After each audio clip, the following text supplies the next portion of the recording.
Hello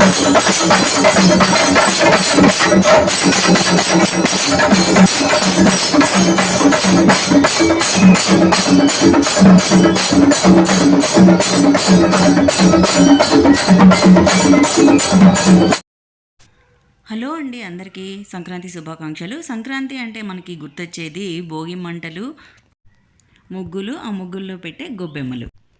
మేము కూడా చిన్నప్పుడు ఆవు పేడతో గొబ్బెమ్మలు చేసి సంధ్యవేళ పూజ చేసేసి అందరినీ పిలిచి గొబ్బెమ్మల చుట్టూ కృష్ణుడి పాటలు పాడుతూ తిరిగి ఆనందించేవాళ్ళం, పూజ కూడా చేసుకునేవాళ్ళము.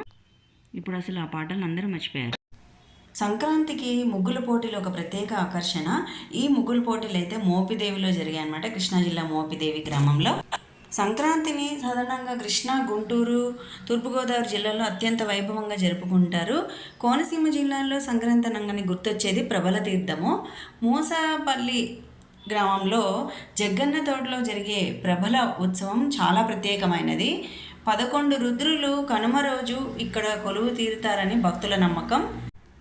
అందుకే 11 గ్రామాల నుంచి 11 ప్రభలు వచ్చి కనుమ రోజున జగ్గన్న తోటలో కొలువుతీరి అత్యంత వైభవంగా ప్రభల తీర్థాన్ని నిర్వహిస్తారు. ఈ సంవత్సరం కనుమ నాడు జరిగిన ప్రభల తీర్థాన్ని మీరు కూడా చూసేయండి. వీడియో నచ్చితే కనుక లైక్ చేయడం మాత్రం మర్చిపోకండి. ఛానల్లో కంటెంట్ బాగుంటే సబ్స్క్రైబ్ చేసుకోండి. Thanks for watching. Thank you.